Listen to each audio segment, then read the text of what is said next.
जय श्री राधे कृष्ण। आप सभी का आपके अपने YouTube चैनल पे बहुत बहुत स्वागत है। आइए आज आप सब सुनेंगे अधिक मास पुरुषोत्तम मास महात्म्य कथा में 27वें अध्याय की कथा। अब तक आपने पिछले अध्याय कथा को नहीं सुना हो तो हमारे चैनल पे वीडियो अपलोड है, आप वहां से जाकर के पिछले अध्यायों का कथा श्रवण कर सकते हैं। हिंदू धर्म में अधिक मास का बड़ा ही विशेष महत्व माना गया है।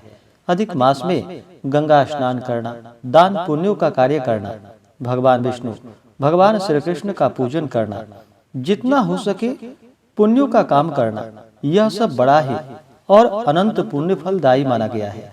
अधिक मास में जितने भी पुण्य कार्य किए जाते हैं उसका कई गुना पुण्य फल प्राप्त होता है। वहीं पे अगर पाप कर्म किए जाते हैं तो उसका भी फल अधिक माना गया है। तो आइए आज आप सब सुनेंगे अधिक मास पुरुषोत्तम मास महात्म्य कथा में 27वें अध्याय की कथा। तो बोलिए प्रेम से भगवान विष्णु की जय, माता लक्ष्मी की जय, श्री राधा कृष्ण की जय, पुरुषोत्तम भगवान की जय, सर्वदेवी देवता की जय। श्री नारायण बोले। इस प्रकार कहकर मौन हुए मुनीश्वर वाल्मीकि मुनि को सपत्नी के राजा दृढ़ धनवा ने नमस्कार किया और प्रसन्नता के साथ भक्ति पूर्वक पूजन किया। उस राजा दृढ़ धनवा से की हुई पूजा को लेकर आशीर्वाद को दिया, तुम्हारा कल्याण हो। पापों का नाश करने वाली सरयू नदी को मैं जाऊंगा। इस समय हम दोनों को इस प्रकार बात करते सायंकाल हो गया है। यह कहकर मुनि श्रेष्ठ वाल्मीकि मुनि शीघ्र ही चले गए। राजा दृढ़धनवा भी सीमा तक वाल्मीकि मुनि को पहुंचाकर अपने घर लौट आया। घर जाकर अपने गुण सुंदरी नामक सुंदर स्त्री से बोला। राजा दृढ़धनवा बोला, अहि सुंदरी, राग, द्वेष, लोभ, मोह, मद, मात्सर्य इन 6 शत्रुओं से युक्त गंधर्व नगर के समान इस संसार में मनुष्यों को क्या सुख है। कीट, विष्ठा, भस्म, रूप और वात, पित्त, कफ इनसे युक्त मल मूत्र रक्त से व्याप्त ऐसे इस शरीर से मेरा क्या प्रयोजन है। हे वरारोहे, अध्रुव शरीर से ध्रुव वस्तु एकत्रित करने के लिए पुरुषोत्तम का स्मरण कर वन को जाता हूँ। तब वह सुंदरी ऐसा सुनकर विनय से निर्मता युक्त तथा शुद्धता से हाथ जोड़कर अपने पति से बोली। गुण सुंदरी बोली कि हे नृपते, मैं भी तुम्हारे साथ चलूंगी। पतिव्रता स्त्रियों की पति ही देवता है। जो स्त्री पति के जाने पर पुत्र के गृह में रहती है, वह स्त्री पुत्र वधू के अधीन हो पराये गृह में कुत्ते के समान रहती है। पिता स्वल्प देता है और भाई भी स्वल्प ही देता है। अत्यंत देने वाले पति के साथ कौन से स्त्री न जाएगी। इस प्रकार प्रिया की बात को स्वीकार कर पुत्र का अभिषेक कर स्त्री सहित शीघ्र ही मुनियों से सेवित वन को गया। दोनों स्त्री पुरुष हिमालय के समीप गंगा जी के निकट जाकर पुरुषोत्तम मास के आने पर दोनों काल में स्नान करने लगे। हे नारद, वहाँ पुरुषोत्तम मास को प्राप्त कर विधि से पुरुषोत्तम का स्मरण कर भार्या सहित तपस्या करने लगे। ऊपर हाथ किए बिना अवलंब पैर के अंगूठे पर स्थित आकाश में दृष्टि लगाए निराहार होकर राजा श्री कृष्ण का जप करने लगे। इस प्रकार व्रत की विधि में स्थित हुए तपोनिधि राजा की पतिव्रता रानी सेवा में तत्पर हुई। इस प्रकार तप करते हुए राजा का पुरुषोत्तम मास संपूर्ण होने पर घंटिमाओं के जल से विभूषित विमान वहां आया। ऐसा तत्काल आए हुए पुण्यशील और सुशील सेवित विमान को देखकर स्त्री सहित राजा आश्चर्य युक्त हो विमान में बैठे हुए पुण्यशील और सुशील को नमस्कार किया। पुनः वे स्त्री सहित राजा को विमान में बैठने की आज्ञा दिए। स्त्री सहित राजा विमान में बैठ के सुंदर नवीन शरीर धारण कर तत्काल गोलोक को गए। इस प्रकार पुरुषोत्तम मास में तप करके भय रहित लोक को प्राप्त होकर हरि के निकट आनंद करने लगे और पतिव्रता स्त्री भी पुरुषोत्तम में तप करते हुए पति की सेवा कर उसी लोक को प्राप्त हुई। श्री नारायण बोले कि हे नारद, मेरी एक जिह्वा है, इस समय इसका क्या वर्णन करूं? इस पृथ्वी पर पुरुषोत्तम के समान कुछ भी नहीं है। सहस्त्र जन्म में तप करने से जो फल प्राप्त नहीं होता है, वह फल पुरुषोत्तम के सेवन से पुरुष को प्राप्त हो जाता है। श्री पुरुषोत्तम मास में बुद्धि पूर्वक अथवा अबुद्धि पूर्वक किसी भी बहाने यदि उपवास, स्नान, दान और जप आदि किया जाए तो करोड़ों जन्म पर्यंत किए पाप भी नष्ट हो जाते हैं। जैसे दुष्ट बंदर ने अबुद्धि पूर्वक 3 रात तक पुरुषोत्तम मास में केवल स्नान कर लिया तो उसके पूर्व जन्म के समस्त कुकर्मों का नाश हो गया और वह बंदर भी दिव्य शरीर धारण कर विमान पर चढ़कर जरा मरण रहित तो गोलोक को प्राप्त हुआ। इसलिए यह पुरुषोत्तम मास संपूर्ण मासों में अत्यंत श्रेष्ठ मास है, क्योंकि इसके बिना जाने ही पुरुषोत्तम मास में किए गए स्नान मात्र से दुष्ट वानर को हरि भगवान के समीप पहुंचाया। अहो आश्चर्य है! श्री पुरुषोत्तम मास का सेवन जो नहीं करने वाले हैं वे महामूर्ख हैं, वे धन्य हैं और कृतकृत्य हैं तथा उनका जन्म सफल है जो पुरुषोत्तम मास का विधि में स्नान, दान, जप, हवन, उपवास पूर्वक सेवन करते हैं। नारद मुनि बोले, वेद में समस्त अर्थों का साधन करने वाला मनुष्य शरीर कहाँ गया है? परंतु यह वानर भी व्याज से पुरुषोत्तम मास का सेवन कर साक्षात मुक्त हो गया। हे तपोनिधे, संपूर्ण प्राणियों के कल्याण के लिए और इसके निमित्त मुझसे इस कथा को कहिए। इस वानर ने 3 रात्रि तक स्नान कहाँ पर किया? वह वानर कौन था? आहार क्या करता था? उत्पन्न कहाँ हुआ और कहाँ रहता था? और पुरुषोत्तम मास में व्याज से उसको क्या पुण्य हुआ? यह सब विस्तार से सुनने की इच्छा करने वाले आप मुझसे कहिए। आपके कथामृत श्रवण करते हुए मुझे तृप्ति नहीं होती है। श्री नारायण बोले, कोई केरल देश का अत्यंत लालची, शहद की मक्खियों के समान धन में प्रेम रखने वाला, सर्वदा धन के संचय करने में तत्पर रहने वाला ब्राह्मण था। उसी कर्म से लोक में कदरे नाम से प्रसिद्ध था। उसके पिता ने भी प्रथम उसका नाम चित्र शर्मा रखा था। उस कदरे ने सुंदर अन्न, सुंदर वस्त्र का किसी समय उपभोग नहीं किया। वह कुबुद्धि ने अग्नि में आहुति, पितरों का श्राद्ध भी नहीं किया, यश के लिए कुछ भी नहीं किया और आश्रित वर्ग का पोषण नहीं किया। अन्याय से धन को इकट्ठा कर पृथ्वी में गाड़ दिया।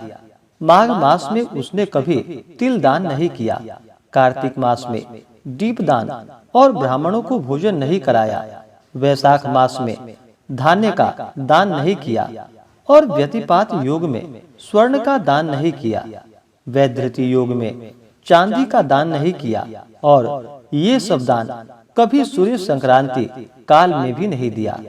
चंद्र ग्रहण, सूर्य ग्रहण के समय न जप किया और न अग्नि में आहुति दी। सर्वत्र नेत्रों में आंसू भरकर दीन वचन कहा करता था। वर्षा, वायु, आतप से दुखित, दुबला और काले शरीर वाला वह मूर्ख सर्वदा धन के लोभ से पृथ्वी पर घूमा करता था। कोई भी इस पामर को कुछ दे देता, इस तरह बार बार कहता हुआ गौ के दोहन समय तक कहीं भी ठहरने में असमर्थ था। लोक के प्राणियों के धिक्कारने से जला हुआ और उद्विग्ना मन होकर घूमता था। उसका मित्र कोई बनेचर वाटिका का मालिक था। उस कदरे ने उस माली से बार बार रोते हुए अपने दुख को कहा, नगर के वासी मेरा नित्य तिरस्कार करते हैं, इसलिए उस नगर में मैं नहीं रह सकता। इस प्रकार कहते हुए उस कदर्य ब्राह्मण के अत्यंत दीन वचन को सुनकर माली दयार्द चित्त हो गया। शरण में आए हुए उस दीन ब्राह्मण पर माली ने दया कर कहा कि हे कदर्य, इस समय तुम इसी वाटिका में वास करो। नगर वासियों से तिरस्कृत हुआ वह कदर्य उस माली के वचन को सुनकर प्रसन्न होकर उस वाटिका में रहने लगा। नित्य उस माली के पास वास करता और उसकी आज्ञा का पालन करता था। इसलिए उस कदरे में माली से दृढ़ विश्वास किया और उस कदरे में अत्यंत विश्वास होने के कारण माली ने उस कदरे ब्राह्मण को अपने से छोटा बगीचे का मालिक बना दिया। इसके बाद उस माली ने यह निश्चय किया कि कदर्य हमारा आदमी है, इसलिए वाटिका की चिंता को छोड़कर राज मंदिर का सेवन किया। राजा के वहां उस माली को बहुत कार्य रहता था, इसलिए और पराधीनतावश वाटिका की ओर वह कभी नहीं आया। वह अत्यंत दुर्बल कदर्य उस वाटिका के फलों को आनंद से अच्छी तरह भोजन करता और लोभवश बचे हुए फलों को बेच देता था। निर्भय पूर्वक उस बगीचे के फलों को बेचकर सब धन स्वयं ले लेता था। जब माली पूछता था तो उसके सामने झूठ बोलता था कि नगर में फिरता फिरता भिक्षा मांगता मांगता और खाता खाता तुम्हारे वन की रक्षा करता हूँ। फिर भी पक्षीगण इस बगीचे के फलों को महीने में आकर खा जाते हैं। देखिए, मैंने कुछ खाते हुए पक्षियों को अच्छी तरह से मार डाला है। यहाँ चारों तरफ उन पक्षियों के मांस और पंख गिरे पड़े हैं। उस मांस के टुकड़ों को और पंख को देखकर उसका अत्यंत विश्वास कर माली चला गया। इस प्रकार अत्यंत जर्जर उस दुष्ट कदर्य के वास करते 87 वर्ष व्यतीत हो गए। वह मूढ़ वहीं ही मर गया और उसको अग्नि और काष्ठ भी नहीं मिला। बिना भोगे पापों का नाश नहीं होता है, ऐसा वेद के जानने वाले कहते हैं। इस कारण हाहाकार करता हुआ यमदूतों के मुदगर के आघात से पीड़ित कष्ट के साथ अत्यंत भयंकर दीर्घ मार्ग को गया। पूर्व में किए हुए कर्मों को स्मरण करता हुआ और प्रहलाद करता हुआ तथा बुद्ध अक्षरों में कहता हुआ कि अहो आश्चर्य है, मुझ दुष्ट कदरे के अज्ञान को देखिए। कृष्ण सार से युक्त पवित्र इस भारत खंड में देवताओं को भी दुर्लभ मनुष्य शरीर को प्राप्त कर मैंने धन के लोभ से क्या किया, अर्थात कुछ भी नहीं किया, और मैंने जन्म व्यर्थ में ही खोया तथा मैंने बहुत दिनों में जो धन संचय किया था वह धन तो पराधीन हो गया। इस समय कालपाश में बंधा पराधीन होकर क्या करूं? प्रथम मनुष्य शरीर को प्राप्त कर कुछ भी पुण्य कर्म नहीं किया, न तो दान किया, न अग्नि में आहुति दी, न हिमालय की गुफा में जाकर तपस्या की। मकर के सूर्य होने पर माघ मास में गंगा के जल का सेवन नहीं किया। पुरुषोत्तम मास में अंत में 3 दिन उपवास भी नहीं किया और कार्तिक मास में तारागण के रहते प्रातः स्नान नहीं किया। मैंने पुरुषार्थ को देने वाले मनुष्य शरीर को भी पुष्ट नहीं किया। अहो आश्चर्य है, मेरा संचित धन पृथ्वी में निरर्थक गड़ा का गड़ा ही रह गया। दुष्ट बुद्धि होने के कारण जीवन पर्यंत जीव को कष्ट दिया और मैंने जठराग्नि को भी कभी अन्न से तृप्त नहीं किया। किसी पर्व के समय भी उत्तम वस्त्र से शरीर को आच्छादित नहीं किया, न तो जाति के लोगों को, न बांधवों को, न स्वजनों को, न बहिनों को, न दामाद को, न कन्या को, न पिता माता छोटे भाई को, न पतिव्रता स्त्री को, न ब्राह्मणों को प्रसन्न किया। इन लोगों को एक बार भी मिठाई से कभी तृप्त नहीं किया। इस प्रकार विलाप करते हुए उस कदरे को यमदूत यमराज के समीप ले गए। उसको देखकर चित्रगुप्त ने उसके पाप पुण्य को देखा और अपने स्वामी धर्मराज से कहा कि हे महाराज, यह ब्राह्मणों में अधम कृपण है। धन के लोभी इस दुष्ट कदरे का कुछ भी पुण्य नहीं है। वाटिका में रहकर इसने बहुत पाप किया है।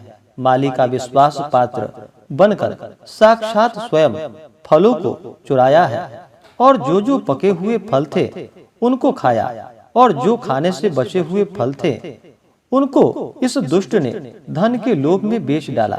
एक फलों के चोरी का पाप, दूसरा विश्वासघात का पाप। हे प्रभु, ये दो पाप इस कृपण में अत्यंत उग्र है और भी इसमें कई प्रकार के अनेक पाप किए हैं।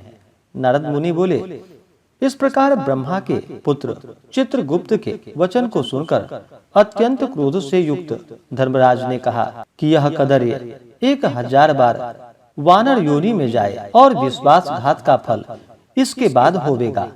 इस प्रकार से श्री बृहन्नारदीय पुराण पुरुषोत्तम मास महात्म्य कथा में 27वें अध्याय की कथा पूर्ण हुई। तो बोलिए प्रेम से भगवान विष्णु की जय, माता लक्ष्मी की जय, श्री राधा कृष्ण की जय, पुरुषोत्तम भगवान की जय, सर्वदेवी देवता की जय। इसके आगे की कथा जो कि आप अगले अध्याय में सुनेंगे। इसी प्रकार से कथा को सुनने के लिए चैनल पे अगर आप नए हैं तो चैनल को लाल बटन दबा करके सब्सक्राइब करें, साथ में बेल आइकन घंटी को दबाएं ताकि मेरे वीडियो का नोटिफिकेशन आपको समय से मिलता रहे। वीडियो को लाइक करें, शेयर करें। सुखी रहें और स्वस्थ रहें। जय श्री राधे कृष्ण। धन्यवाद।